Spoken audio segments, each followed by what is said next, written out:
What a day. It's 1,000 billion trillion things happen today. By the way, Alice is going to have to bolt and go get her daughter and come back in the middle of this thing in a few minutes.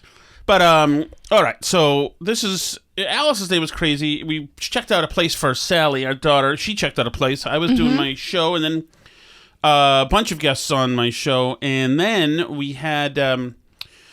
Alice and I did a pre-record with Noah Rothman from Commentary Magazine, and who wrote a new book, which is fantastic, The New Puritans, it's called.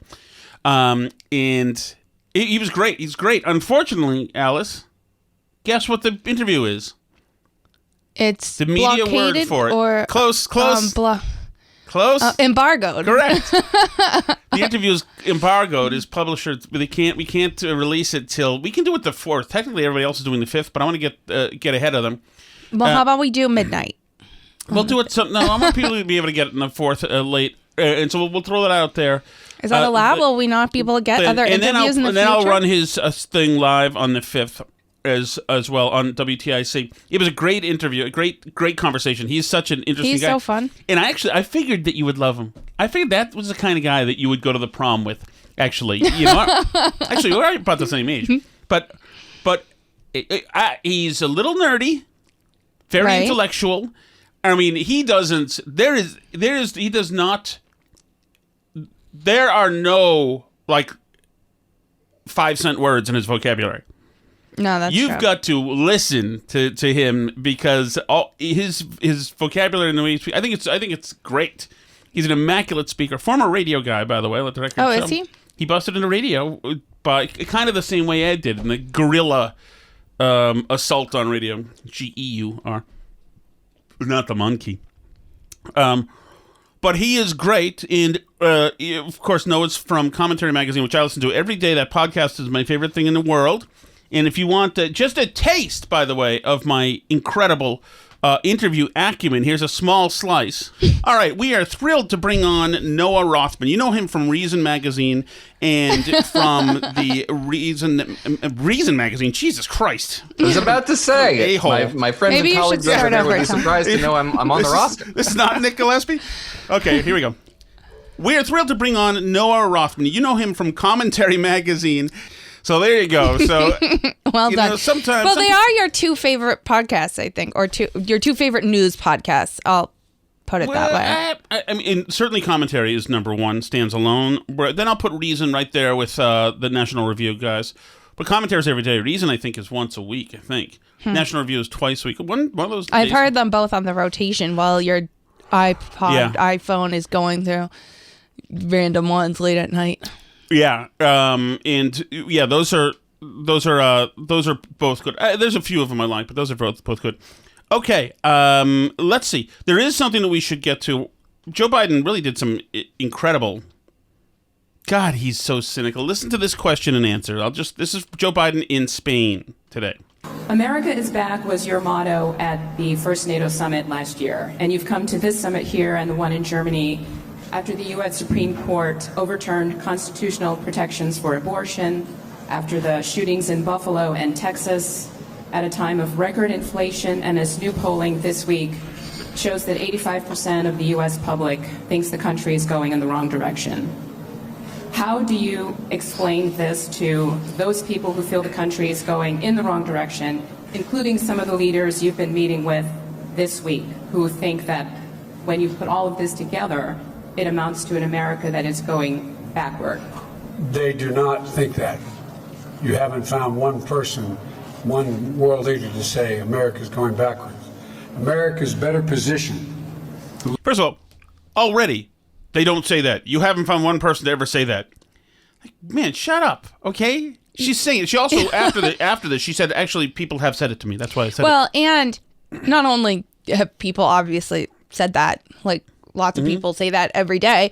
Are we sure that the abortion decision belongs in there with the mass shootings and the out-of-control inflation? Well, Alice, as a matter of fact, we are sure, because as you're going to find out from Joe Biden, it's all about the Supreme Court. We lead the world than we ever have been.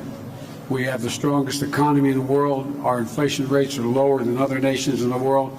The one thing that has been destabilizing is the outrageous behavior of the Supreme Court of the United States. The one thing that's been destabilizing is the outrageous behavior of the Supreme Court of the United States. You mean making a ruling he didn't like? The outrageous behavior of the Supreme Court of the United States is destabilizing. Alice, says the leader of the executive branch in a foreign country to a foreign audience about the judicial branch of the United States. Well, yeah, and for all that Republicans have not liked judicial activism and have complained loudly about judicial activism, I don't think they've ever called judicial activism outrageous behavior that's destabilizing to the world. You don't tell the world that our country is destabilized because of the judicial branch. It is, I believe, a separate but equal branch of government, I believe. Especially, by the way... Impeach the Supreme Court, impugn the Supreme Court as the executive. This is another effing impeachment. Throw this on the pile. Especially, by the way, when there was just an actual assassination attempt against one of the justices on the Supreme Court. I mean, like, way to inflame tensions here. Does it not occur to them that there's going to be violence against somebody here sooner or later? Right, and we're having a show trial in Washington, D.C. when the leader of the executive branch rallied a crowd, as they would say, to go attack the legislative branch. And this freaking donkey says this to Europe? You don't owe Europe any goddamn explanations. Well, God, he sucks. And all the Supreme Court did was make a decision that he doesn't agree with. Right. An overruling not only Roe v. Wade, but essentially challenging the right to privacy. We've been a leader in the world in terms of personal rights and privacy rights. And it is a mistake, in my view, for the Supreme Court to do what it did. But I have not seen anyone come up to me do anything other than, nor have you heard them say anything other than, thank you for America's leadership. You've changed the dynamic of NATO and the G7. Either have you, he says to her. Shut up! You old psycho, just shut up. So I can understand why the American people are frustrated because of what the Supreme Court did. I can understand. Man, talk about rudderless. Oh, yes, right. They're out there frustrated because of the Supreme Court. That's what it is. It's not that he's destroyed everything he's touched. And why the American people are frustrated because of inflation. But inflation is higher in almost every other country. Prices of the pump are higher in almost every other country. We're better positioned to deal with this than anyone, but we have a way to go. And the Supreme Court, we have to change that decision by codifying Roe v. Wade. So, speaking of Roe v. Wade, the people that I know that are like psycho about this are not, their mental health is not improving. They're not getting better.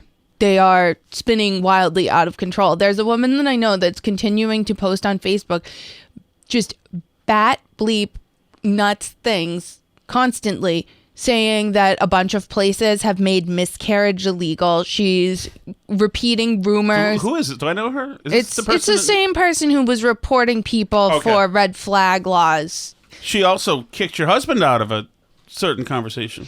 Fine. But I don't know. If anybody needs a red flag law, it's her. I don't think I ever said on this show what the other thing was she posted on her Instagram that is an actual mental health red flag that needs to be reported to somebody. She was having her like kindergarten-ish age daughter paint with what she described as her moon blood. Nope. Alice. Nope. Out. No. Actually, you should go to grab our... You're suspended. I'm suspended. I'm off the air. See ya, fellas. All right, I want to hit a couple more of these Biden cuts, and I'll save the big ones for Alice when she gets back on killing the filibuster, which is where we are now. G7 leaders this week pledged to support Ukraine, quote, for as long as it takes. And I'm wondering if you would explain what that means to the American people, for as long as it takes. Does it mean indefinite support from the United States for Ukraine, or will there come a time when you have to say to President Zelensky that the United States cannot support his country any longer? Thank you. We're going to support Ukraine as long as it takes. Look at the impact that the war on Ukraine has had on Russia. They've had to renege on their national debt for the first time since the beginning, almost well over 100 years. shut up. So one of the things is that right now, some conditions that we have on the weapons that we're giving them is that they're not allowed to use them to attack Russia itself. So at some point, if you want to finish out this conflict, you have to finish out the conflict. Do you not? Do you not? I mean, either Russia's going to use a nuke on them or they're not going to use a nuke on them. But you have to, if we're propping them up, we've got to prop them up to win the conflict, right? I mean, this just can't be a cottage, fiscal loss center, financial loss center that we have indefinitely open-ended. We need some kind of resolution to this at some point. If the Russians say uncle, well, then that's great. But I don't think they're going to. I don't think they care. I don't think Putin cares. He doesn't care if half the civilians in the country die. He's old school. Lost 15 years of the gains they made in terms of their economy. Putin doesn't care, Joe. He doesn't care. They're still selling oil, okay? They're still in business. He doesn't care about losses and gains in the economy. They're in a situation where they're having trouble because of my imposition of dealing with what can be exported to Russia in terms of technology. They can't even, they're going to have trouble maintaining oil production because they don't have the technology to do it. They need American technology. And they're also in a similar situation in terms of their weapon systems and some of their military systems. So they're paying a very, very heavy price for this. And just today, Snake Island is now taken over by the Ukrainians. So we are going to stick with Ukraine, and all of the allies are going to stick with Ukraine as long as it takes to, in fact, make sure that they are not defeated by Ukraine. In Ukraine by Russia. And by the way, think of this: Ukraine has already dealt a severe blow to Russia. Russia, in fact, has already lost its international standing. Russia's in a position where the whole world's looking and saying, wait a minute, all this effort, you tried to take the whole country, you tried to take Kyiv, you lost, you've tried to take the Donbass and all of it, you haven't done that yet. The generic point is... Yeah, the generic point is Putin doesn't give a flying hell. George Capalbo, my friend, you guys know George, he's been on the Burn Barrel podcast, I'm pretty sure, just called me, and I didn't take his call, but he sounds like he has something to say. So George is usually on with me on my radio show on Fridays, and he's supposed to be there tomorrow. Let's see what's going on with George. Let's see if he's up there. I don't usually do this impromptu stuff. All right. Hey, how are you? Good day. How did you know it was me? I don't know. I heard your voice when I answered. You know, okay, George, you are on the Tom Shattuck's Burn Barrel podcast as we speak. Oh, hello. Hey. I am newly infected with coronavirus. I went to New York City last weekend. I went to New York City last weekend, and, there were like 10,000 people in LaGuardia on Sunday afternoon. Yes. Apparently, one of them had coronavirus. George, that is so passé. I know it. It took me 2.5 years. That is so ghost, George, at this point. Coronavirus. Oh, yeah. So how are you feeling? What are your symptoms? I mean, really, honestly, I feel like a head cold. And I have a little bit of laryngitis, as you can tell. Yes. Okay. Well, just get to naproxen or whatever that is from Pfizer that you're supposed to take and whack it out. I'm just doing lots of water. I'm already feeling better. I felt worse yesterday. But, yeah. Such is life. Now I'm swimming in anybody's because I basically have to do some more travel later, and I was thinking to myself, do I go get another shot? Maybe I don't need to now. So I now have lots of antibodies. My goodness. So George Capalbo felled by the COVID-19. Do you also, my moles tell me that you also have monkeypox, yay or nay? No, I do not have monkeypox. We'll fact check that a little bit. All right, let me look. No, I don't see anything. I'm fine. So, George, what does this mean for our show tomorrow? Are you banging in sick? I mean, I can do it if my voice is working. You get docked, pay if you bang in sick in the Tom Shattuck Show on WTIC. I know, and I missed last week, too. Well, in retrospect, you had a big day yesterday of political talk last Friday, so that's good that I wasn't on. You cleared the deck. Oh yeah, imagine that. Yeah, that was good. Actually. That worked out perfectly. Yeah, no, I'm completely available. If you think how do you think I sound? This is probably what I'm going to sound like. I like the idea that you'd be on death's door. It adds a.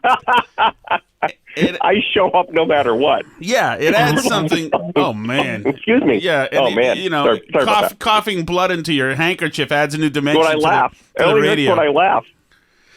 I like it, George. I think you should come on tomorrow. I think you should fight through it. Come on, have some. All right. Drink some Ipecac, and I will. I actually have some Ipecac somewhere. So. Hey, George. By the way, I'm getting into something big time that's healthy, and I think I've lost a couple of pounds doing it. I've been buying asparagus and roasting it at 425 for 15 minutes. And yesterday I mixed asparagus and all sorts of stuff in garlic and pepper and salt, and a whole bunch of mushrooms. And the mushrooms were bleeping delicious. It tasted like it's like chicken marsala. It was so good. And then today I'm going to have the asparagus with scallions. Beautiful. I mean, I kind of, without knowing it, do the keto diet, which is basically some protein and vegetables. And I love to roast asparagus this time of year. We just had the fresh asparagus season in Massachusetts, about 3 weeks ago. Really? I had no idea. Oh, wow. Yeah. There was a farm nearby to me that had fresh asparagus. I mean, it was, inexpensive, and man, was it good.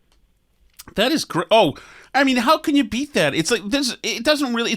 It with olive oil and garlic. I mean, it doesn't. It transcends being a vegetable. It's damn near a restaurant cuisine.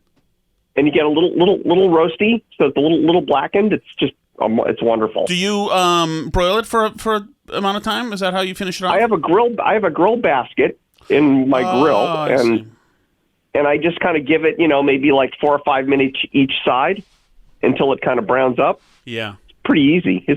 I mean, especially when we get hot weather, the gas grill is the way to cook. You don't heat up your house. You will be introduced tomorrow, George, as having COVID-19 and monkeypox, among other things. So you should relax your voice, relax your eroded lungs, and lungs are fine. Well, good. I'm glad to hear that. Yeah, when I had it, I wouldn't have even known I had it because with kids you're always a little sick of something. Oh, with kids, your immune system is warmed up to 110% because you get everything, every mutated virus. Exactly. You get. Yeah, you're good now. You're good now for at least 10 years. By the way, you shouldn't get anything. Is that true? I've had 3 shots and coronavirus. So I mean, what else can I do? Well, I did too. I had my 3rd shot in December. So I have a Ukraine flag in front of my house. So I'm a little more noble than you, George. Very good show. I have a Massachusetts flag for my house. Do you really? So I do. Is there a flagpole out there in that estate? I do. I have two. I have a U.S. flag. The U.S. flag is higher than the Massachusetts flag, as it should be, than the other flag. And I proudly display them from, May sometime until after Labor Day. Very nice. Do you have a light on it, George? I do. In theory, I do. There's one on the porch. If someone walks near it, there's some motion. It'll come on, but it's not lit all the time. I see, yeah. And the neighborhood is pretty bright anyway, so you can see stuff. You can see it at night. But no, it looks good. What are you doing for the 4th? Well, now I'm staying in. Oh, come on, George. Just get out there. Well, I might go outside and barbecue. Yeah, get in, mix around, mingle with people. Let's go. Everybody's happy. I mean, herd immunity. That's right. Right. Well, okay. All right, George. I was looking at your text. I did have a plan. I had a plan for Saturday night. I just texted you something. You can that's off air. You can read that and see if you like it. This is a nude picture of Whoopi Goldberg, George. Really? I thought it was your speed. No, it is. Thank you. That's what I mean. And no thank you to your offer. I do thank you very much, though, and I appreciate that, George. Okay. All right. All good. George? Yes. God bless you. I will talk to you tomorrow. Talk to you tomorrow. All right. See you later. That is a great George Capalbo, guys. How did you know it was me? He offered me a couple of tickets to Steely Dan. Other than the fact that it's in Mansfield and Steely Dan's going to be there, I'm excited to go. But I appreciate that. No, thank you, George. No, thank you whatsoever. So, yeah, I can't wait till you guys hear this thing with the Noah Rothman interview. He's so good. It was such a focused interview, and his book is about the new Puritans. In other words, these crazy progressive fascists who yell at people trying to speak publicly and try to cancel everybody. And he's got so many great stories. Well, really just heartbreaking stories about, these progressives opt into this world, to these rules of having to be pure, good,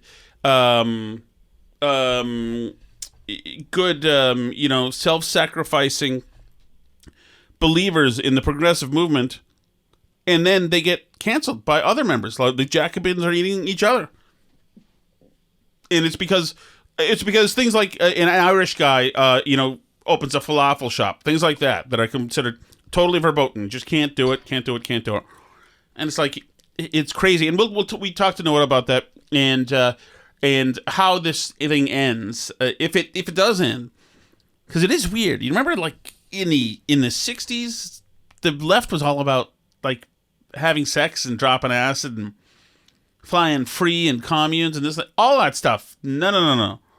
All that stuff is out. The new left is dry and is humorless. And it's so disappointing. Like, even the comedians, there's some comedians who are progressives who are like, we're not here to laugh, man. Like, really? Where's the joy? Where's any part of that that's joyful to you? But they act that way. And I don't get it. All right, let's go back to Joe Biden for a second. At home, I have also called for... This is on gas prices. At home, I have also called for changes. I've released 1 million barrels of oil per day from our oil reserve, and in addition to getting other nations to move forward, a total of 240 million barrels of oil to release from the Strategic Petroleum Reserve. Number one. Number two, I've asked Congress, would they in fact go and temporarily end the tax on gasoline at the pump? And Congress would go to hell, because they're not probably going to do any of those things for him. The Strategic Petroleum Reserve stuff, that can be problematic. But let me get to this. By the way, Alice, we just called George Capalbo. You did? George has replaced me? No, it's because he had texted me. George has been stricken with SARS-CoV-19. He's got SARS-CoV-2? Yes, he has SARS-CoV-2. And so I don't know if he'll make it tomorrow, but and he has monkeypox, as a matter of fact, too. No, he doesn't. Yes, he does. No. Yes, he does. So let's get this is the big takeaway from Biden today. Other than blaming the Supreme Court, telling the world that the Supreme Court is destabilizing the American government, he also said this. The most important thing to be clear about is we have to change. I believe we have to codify Roe v. Wade in the law. And the way to do that is to make sure the Congress votes to do that. And if the filibuster gets in the way, it's like voting rights. It should be, we provide an exception for this, require an exception to the filibuster for this action to deal with the Supreme Court decision. Yes, I vote we handle it the exact same way that the Senate handled voting rights. Perfect. I'm good with that. So he's going to spike the filibuster. Mm-hmm. And, of course, once the filibuster's spiked, it's not unspiked. Right. It's going to be then gone. Everybody has an emergency. Exactly. So that is him. This guy, remember we're returning to norms? Remember stability's back in the White House? Mm-hmm. By the way, if Harry Reid hadn't spiked the judicial filibuster originally, then they wouldn't be in this situation with the Supreme Court anyway, in the first place. But this is now, I mean, other than court packing, which I assume is on the docket too, this is what they're left with. Right. This group. Well, you just made some news saying you would support changing the filibuster rules to codify abortion rights broadly across the country. Right to privacy is not just abortion rights, but yes, abortion rights.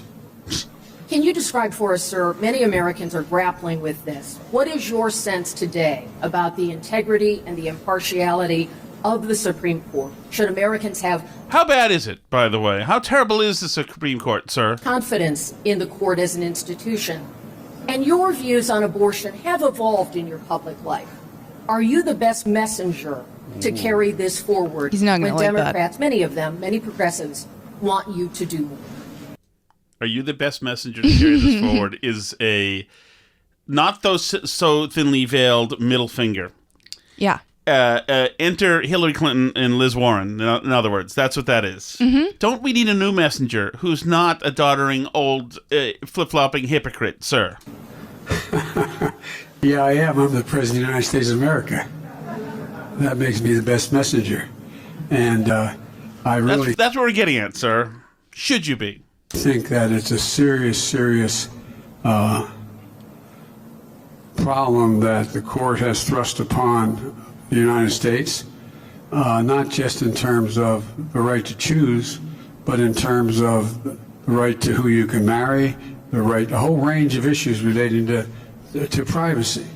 And I have written way back a number of law review articles about the Ninth Amendment and the 14th Amendment and why the privacy is considered as part of a constitutional guarantee. And they've just wiped it all out. And so I'm the only president they got, and I feel extremely strongly that I'm going to do everything in my power, which I legally can do in terms of executive orders, as well as push the Congress and the public. The bottom line here is, if you care, if the polling data is correct, and you think this decision by the court was an outrage or a significant mistake, vote. Show up and vote. Vote in the off year and vote. That's how we'll change it. Well, really, the bottom line is you're getting rid of the filibuster. Well, right. And I don't know. I found his reaction to this question interesting, too, because the New York Times ran this piece 3 days ago that I had it kind of teed up, and then we didn't really get to talk about it. The New York Times wrote this. Who is this? Jonathan Martin and Zolan Kano-Youngs at the New York Times. Biden irked by Democrats who won't take yes for an answer on 2024. The White House is trying to tamp down speculation about plans to seek re-election, while aides say President Biden is bristling at the persistent questions. He's bristling. Earlier this month, when Bernie Sanders said he would not challenge Biden in 2024, Biden was so relieved he invited his former rival to dinner at the White House the next night. Mr. Biden has been eager for signs of loyalty, and they have been few and far between, facing intensifying skepticism about his capacity to run for re-election when he will be nearly 82. The president and his top aides have been stung by the questions about his plans, irritated at what they see as a lack of respect from their party and the press, and determined to tamp down suggestions that he's effectively a lame duck a year and a half into his administration. Mr. Biden isn't just intending to run, his aides argue, but he's also laying the groundwork by building resources at the Democratic National Committee, restocking his operation in battleground states, and looking to use his influence to shape the nomination process in his favor. This account of Biden's preparation for re-election and his building frustration with his party's doubts is based on interviews with numerous people who talk regularly to the president. Most spoke on the condition of anonymity to discuss private conversations, but several said the president and his inner circle were confounded by Democrats' discussions about a plan B, when the one person who has defeated Donald J. Trump has made it clear he intends to run again. Mr. Biden has told advisors he sees a replay of the early days of his 2020 bid, when some Democrats dismissed him as too old or moderate to win the nomination. Oh, man. He blames the same doubters for the current round of questioning. Same doubters. Pay no attention. Everything's fine. That seems like a good approach from the president when his party's trying to abandon him. The skeptics grew louder over the weekend after the Supreme Court overturned Roe v. Wade, when Mr. Biden restated his opposition to expanding the ranks of the high court, the left's preferred solution to the court's current conservative tilt. The remarks angered critics who argue that the president, who has never been comfortable elevating abortion rights and positions himself as a consensus builder, doesn't have the temperament for partisan combat. Ooh. So it goes on and on about how he's doing all this stuff. It's hardly just the president's detractors who are nervous about soaring inflation. People who are uneasy Biden should run again and convinced he maybe shouldn't. So is anybody besides Biden apparently convinced he should run again, to be honest? No. I mean, Jill. So there's him, there's Jill. Hunter, probably. I mean, like... Hunter's got some transactions to... And what's his brother's name? His brother's dad. Biden? Oh, Jimmy Biden? Yeah, Jim Biden. Yeah, there you go. Yeah. I think that's mainly the constituency of people who think Biden is well situated for a follow-up run for the White House. But I just find this so funny, and I think his response here was similar to that, where he's like, "What do you mean? Am I the best person?" I have a prediction. Okay, I'm ready. This is based on our conversation today with Noah Rothman, not of Reason Magazine. How about this? Okay. Joe Biden gets pressured out from within the West Wing. Ron Klain? Who's going to pressure him out? Klain would be part of it, but the young guns, Karine Jean-Pierre, people like her will find a reason why he needs to leave, and it's Kyle Miller's time. That's my prediction. All right. Also, the EPA... Does the party want Kamala? I mean, like, I think that's part of why this hasn't happened already, too, is because I don't think the party's convinced that Kamala is much better. There's a chance she could be really fun, actually. But I think he has to decline a lot more before they're feeling gung-ho about having Kamala in charge. Supreme Court puts brakes on EPA in far-reaching decision. High Court says agency overstepped its authority in restricting greenhouse gas emissions in a ruling with ramifications for other regulators. Supreme Court ruled Thursday that federal regulators exceeded their authority in seeking to limit emissions from coal plants in a decision that sharply curtails the executive branch's authority to make policy actions on a range of issues without congressional direction. This is actually a huge thing. Yeah, it's actually really, really big. So basically, kind of what the understanding is that the EPA has in the past regulated how much emissions these power plants can do, like making them adopt better practices to meet emissions standards. But recently they adopted emissions standards that essentially mean that they have to like not be coal plants anymore. They have to meet emission standards, which means they have to become a solar power field, not a coal plant. Right. So the question is whether they have the regulatory authority to say, like, we're essentially just not going to have coal plants anymore, and that was seen as kind of being more than what Congress meant to do when they made the EPA. Exactly. A decision of such magnitude and consequence rests with Congress itself or an agency acting pursuant to a clear delegation from that representative body. That's from John Roberts, who's all in on this one. So, and that's precise. Obviously, you can't reshape and supplant entire industries if you're a regulatory agency, or you shouldn't be able to. There should be elected officials on the line who have to defend something like that, which is what they're asking. And they've declined to. They specifically have not outlawed coal power plants because, so if you set emissions targets that mean that the coal power plant has to stop doing what it does, then you've just like banned the industry, and that's not what the EPA is supposed to be doing. They're not supposed to just like make whole industries illegal, because obviously what's next? I mean, like what are the other things the climate change people have their eyes on? Obviously any kind of meat production. The climate people are all about that. So that's on the list. All kinds of things. Like, they can start coming after everything. If they can, like, ban any industry that's causing problems for the climate because it's bad. I mean, that's something that needs to go through lawmakers. And I agree with the Supreme Court's decision. I think it will have a broad impact on a lot of federal agencies. It's wonderful. I want the courts to kneecap all the federal agencies. That's wonderful. That's exactly right. They should not be used as a weapon. Elena Kagan wrote the dissent, said, if the current rate of emissions continues, children born this year could live to see parts of the eastern seaboard swallowed by the ocean, which is great. That's great that she feels by that. An astute guy on who works for Trump Science. JunkScience.com noted that the EPA in 1986 predicted Florida would be under 2 feet of water by 2020. Right.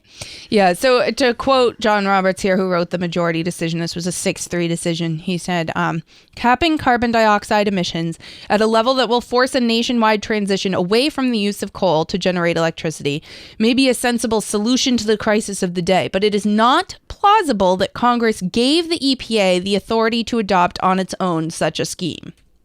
So there you go. I hope that this has broad-reaching implications for the executive branch and the regulatory state, and that, we can buy a little bit more time as a republic and not as a total dictatorship, although Biden is trying his best. So now in this attempt to try to wrench around how devastating the Roe decision was, of course, members of the media have been turning themselves in circles, including in Madrid today, asking Joe Biden how bad we suck because of the Roe decision. The best, most beautiful thing that was said by Christiane Amanpour of CNN, who managed to weave this into Afghanistan. Is that Ukraine has to win. It's really simple, and I'm just quoting President Biden and all the other NATO leaders. She'll get to it in a second. If Ukraine does not win, and it is within the purview of the United States and NATO governments to make sure that happens, if it doesn't, our entire way of life, our entire set of values, our entire order, and our ability to confront other challenges like China is really compromised on a massive, massive scale. Now, here's the good part. Here's the part where she gets to Afghanistan. Listen to this. Yeah. And again, I would also say that as a conclusion, American democracy and the state of Americans' women's rights are being really looked at, not just by the rest of the West as these meetings are happening, but by the rest of the world. You think the Taliban are going to actually say, oh yeah, we're going to adhere to what you tell us for recognition based on what we do about women? This is really serious, this moment, for American women and for America's ability to hold its head up as a democracy that respects the rights of every constituent. Well, some constituents, not the unborn ones. The two hosts in CNN are saying, yeah, very deep. They should have said you can cut her camera in that right now, because there's no real equivalence between the Taliban, who is right now executing women for being in possession of books and raping and keeping women as slaves right now, because of their guy. By the way, the Taliban is not going to say, oh my goodness, can you believe that, Clarence? They've made abortion completely illegal on a federal level unless the states do something about it. Let's go plunder the women. I mean, what a freaking... It's an insane assertion. God, what a psycho. Oh, you're all psychos. You're all psychos, and I'm sick of you. There's other people also competing for most insane take about the abortion decision. Do I know this? I don't know if you do, but Elizabeth Warren wasn't done after suggesting that we open abortion tent cities in the national parks, which is already, that's nuts thing number one. Elizabeth Warren is now saying that the United States needs to go after crisis pregnancy centers. So those groups of people that volunteer and donate their own time, money, and possessions to do groups that offer women resources if they so that they don't choose to have an abortion. Mm-hmm. They donate things to them. They give them a support network. They help them. They talk to them about their options and help them to not choose abortion, essentially, is what they do. There's a bunch of them all over the place. I know people who are involved in these, and they're really fantastic organizations done by people who just have a passion for saving babies' lives, right? That's what they want to do, is they want to help people so that those babies end up born, right? Right. And they do it on their own time and at their own expense, and they really do God's work, truly. Mm-hmm. So Liz Warren wants to crack down on them. So the idea is to dissuade women from bringing babies to term. Right. So she wants to crack down on deceptive crisis pregnancy centers in Massachusetts and across the country. Elizabeth Warren said lawmakers must crack down on crisis pregnancy centers that masquerade as legitimate providers in the post-Roe era. The centers, also referred to as pregnancy resource centers, claim to provide comprehensive women's health care, while their true mission is to halt women from going through with an abortion. No, I think that's exactly what they say their mission is. I don't think that that's fake thing. I don't think they lie about it. I think these deceptive outfits that are fronts for groups that are trying to harass or otherwise frighten people who are pregnant to keep them from seeking an abortion. And they do so under the cover of pretending to offer abortion service. I've never seen them pretending to offer abortion services, but okay. So I'd like to see us talk about how we might move more aggressively to make sure that someone doesn't face that bait and switch that could be at a traumatic time when that person is already under stress. The strategy meeting comes days after the Supreme Court overturned Roe v. Wade. Ed Markey was with her. He said, "This is a patriarchal, misogynist, xenophobic manifestation of a radical right-wing extremist version of the United States of America," Markey said. It's very simple. Abortion is healthcare, and healthcare is a human right. Oh, beautiful. It's a human right. Patriarchal, misogynist, xenophobic manifestation of radical right-wing extremist vision. The zeal and zest for this procedure by these people is freaking dark. It's freaking dark. These seem like, unskinned zombies now where you can see the real being there. It's freaking gross. But that's... Oh, God. So we're going to crack down on people that want to help offer people resources so they don't get abortions. That's what we're going to do, is we're going to, in states like Massachusetts, make it illegal for you to go and offer people help and try and provide them with other options. All right, bro, we got to get to the chat. We got a lot of stuff to get to. Oh, my goodness. Okay. Hi, I'm Emmett Walsh here. Third time I've been on the burn barrel. Emmett Walsh. I was just hearing about your Arby's talk, and I could eat 5 beef and cheddars. Oh. So delicious. I love beef and cheddar at Arby's. It's so good, Alice. Dang, it's so good. Although we're eating healthy tonight, I told George we were having. He approved, nice. While dealing with his open sores from his monkeypox. Hey, Tom and Alice, I survived the vid. That's Danny from Billerica. Great. Scene with George. It was pretty rough. Glad you made it. Mrs. Danny in Billerica called up the life insurance company and was getting pretty close to pulling the cord, but we're okay. Good, Danny. Although at the end of my quarantine, I had to go to New York City for work, which is... I actually wish I just could have called it a day before that, but I didn't. And then... New York City, that's the vector. That's where George got his, too. When I was there, I had to order pizza. Ooh. So I had to order a Supreme pizza, which I thought would be like all the good stuff. You're but right. No, it showed up with broccoli. Ah! Jesus, Danny! Oh, my God. Did you throw it at Mrs. Danny? You should have absolutely thrown that thing across the freaking room. Driven back to Massachusetts. Trump style. Throw that thing against the wall. And spinach. Ah! And artichokes. I am calling for a nuclear strike on New York. I can't go any further. That is a damn... Maybe he was leading up to something. Okay. All the awful things that you would not put on pizza. And by the way, I couldn't actually leave New York when I wanted to leave New York because the Pride Parade shut down every street around my hotel. So I'm sitting there with broccoli pizza. Oh!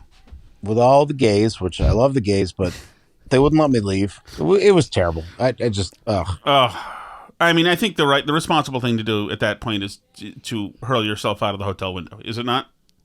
I guess so. Don't most of them not really open that much anymore? Do whatever you do. Bring an Allen wrench, Danny, next time. That is terrible. My goodness. Just want to wish the Burn Barrel Pod a happy Independence Day weekend, or as it's also known, the Hold My Beer, Watch This weekend. Tim and Canton. Thank you, Tim. It's nice. Tim. Oh, shut up. I've been waiting for you. It's been a long time. Guess what I'm wearing? Crotchless panties. Oh, by the way, that reminds me of something. I had talked about a patch article in Connecticut where a Republican Board of Ed person was told to resign because he posted stuff on like Reddit like in 2014, something that it had to do with like cheerleaders or whatever. Mm-hmm. And I was like, how bad is this? Like, seriously, how bad are these things ever compared to like what the media is telling us they are? But anyway, it was bad. if you're going to be a Board of Ed person, it would be, I would suggest it not be that, actually. I'm trying to play it here. This, of course, this news station here is another crazy day? Of course it is. I get closer and closer to just deleting all my social media all the time. So this one's a tougher one to get your mind around, I would say, than most. I wanted to give him the benefit of the doubt, but yeah, I don't know if it's going to work. Remember, Aaron McCool admitted last Thursday that those posts were his, but that he's now a changed man. Parents, on the other hand, don't believe that. These are just a few of the pictures and memes board member Aaron McCool have shared. Don't believe posts. I want to show you. These are just a few of the pictures and memes board member Aaron McCool have shared on social. These are. So you can see these are all tween-ish, early teen girls with the term jailbait over them, and one that says she's wearing Gannon and Gaum or something. It's a cheerleading outfit. In other words, okay. Just a few of the pictures and memes board member Aaron McCool have shared on social media sites like Tumblr from back in 2014. A teenage girl in a cheerleader outfit with her mouth duct taped, tied up at her hands, ankles, and thighs. Another teen girl pointing to herself with the words "work in progress" on her chest, and "good to go" pointing downwards with a caption that says jailbait. This one here also of a teen girl on a bicycle with the words jailbait again. I don't. Yeah, Now, maybe not great for the school board member to have that. You know, sometimes in life you get a perfect bullseye, and this guy's social media posts, that is a surgical strike in the heart of what is problematic if you're on the Board of Education enjoying underage cheerleaders and calling them jailbait. Yeah, sorry, my friend. Better luck next time. Let's go back to the chat, shall we, Alice? Let's. Hey, how's it going? That's anonymous. Good, I'm fine. How are you? Oh, Replica Shattuck. Tom, what a terrific interview you had with Al today. Oh, nice. Well, it was so great to listen to. So nice to hear from people like him. You had asked him that he should get back into the workforce, namely academia. Probably not going to be easy at his age of 70. Yeah. But, you know, who could do it? Someone that's young enough, smart enough, good with children, has the right mindset, who could help. My ears are burning. Help in our crusade to get the right messaging out there to these kids. Not all the nonsense they're listening to and learning now. Is one Alice Shattuck. What? She's young. She's smart. It would be a good paying gig for her. She would have summers off. That's great. I was all summer off. You could do all the house projects that Tom's not doing. Correct. That's accurate. And I mean, it's not like you're busy with the 1570 project, so you have a little bit of extra time. Nice. Right? Nice hit. Just go out there and be a teacher. We need people like you. Nice hit. I appreciate that, Replica. You know, as many times as he calls in messages, I still choose to believe that Replica Shattuck is a female robot who has the hots for me. But go ahead, Alice. When does your... Well, there's a few issues with that. Number one is I never finished college, so I don't have a degree. Dun. You're one class away. I'm like a semester away, but I don't feel like paying a college $15,000 to do a semester of classes so I can get I don't think I'd be getting a job that pays as much as like what I make right now. Ooh, anyway. My goodness. Wow. Well, somebody has to support certain people's little hobbies in radio that they What the hell? Little hobbies in radio. What a elitist itch bay. You hear that, Replica Shattuck? You hear this? You marry a yacht bunny, man. You better be making big finance money or you'll hear about it. Hi, Tom. Hi, Alice. Hey, Phil. Phil from Attleboro here. I was so inspired by our poet laureate and her tremendous poetry that I was inspired that I want to be a poet laureate as well. Oh, wow. So I have something that I've created that I'd like to read to you, and I give credit to the white supremacist Dr. Seuss. Oh, uh-oh. The poem is entitled, I Stand for Ukraine. I stand for Ukraine not because I'm vain, but because I am sane. Although I am not from Spain nor Maine, my name is not Jane nor Wayne nor Mark Twain. This rhymes, Alice, like a poem should. This is perfect. He should be the presidential poet laureate. Stand for Ukraine when unsteady on a cane. Ooh. I stand for Ukraine riding on a train. Little ableist with the cane stuff right there. Operating a crane and dragging a chain. I stand in the rain without shame, without pain. So it is plain I stand for Ukraine, not out of gain, but because it is no strain. I stand for Ukraine. Thank you so much. Very nice. Maybe we'll set that to a little music. Yes, that is a masterpiece. So that's excellent. We should name Fel the official poet laureate of the Burn Barrel podcast. I think it is done. He absolutely is. If two hybrids get in an accident, does it create cold fusion? Alice, you're smart. Well? No. That's it? I'm not funny. I don't know. Yeah, it's true. Sorry about that, Tim. I know science, but I'm not funny. I was so shocked you didn't step on my reference to the Commentary magazine today. What got into you? That's a classic Alice step-on moment. Wait, what? Too bad you said he works for Reason magazine. I can't believe you didn't step on it the moment I mentioned Noah Rothman. Okay. They told me on the pod that I can go to, burnbarrelpodcast.com. Look for the red button. Oh, what the hell? No, I don't want these pop-up ads. What? No, I am not interested in Fat Boot Camp. What? No, I don't want to have a live chat about converting to Orthodox Christianity, although I am interested. Oh, my God. How many microbrew pop-ups am I going to get?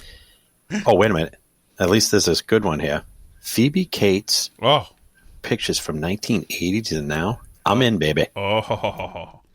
Is that true? Is the chat button make pop-ups go all over the place? Is this a piece of crap? No. Yes. Do you know? I believe it's humor. Are you familiar with Phoebe Cates, Alice? Not really. You've mentioned her. Yes. You would have seen her on the downslide in Gremlins. Phoebe Cates was the most celebrated young woman on the face of the earth. Is this the one that you played the music on the podcast before? Music? Isn't there like some music you played song. and the podcast that's like music that's when she's getting out of the pool in the movie? Is that person? Yes. Okay. Just checking. Because that might be actually a deep Burn Barrel podcast reference.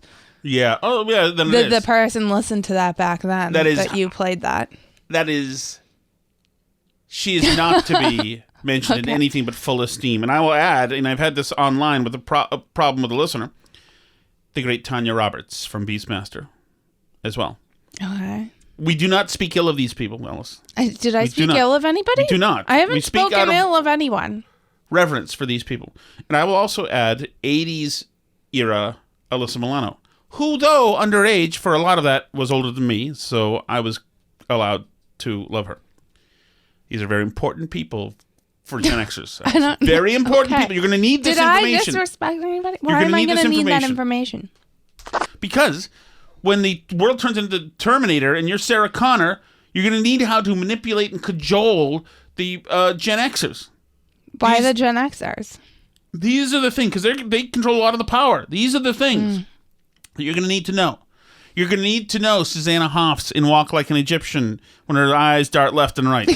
Am I going to need this? Do you know who Susanna Hoffs is? Well, you just said her eyes dart left and right and walk like an Egyptian. Of the Bangles. Okay. These are things that Gen Xers, these are the holy pillars of our culture. Okay. Maybe you should make like a trading card deck like they did with the terrorists after 9/11 to help me remember them? You're going to need this information. Hope you Okay. can recall it in an echoey voice when you're driving in your Jeep through the desert. Hey, Tom, I was wondering if you ever heard of a thing called Captain D's. It's a seafood place. It's like Long John's, but less grease. And they have wonderful breadsticks. All right.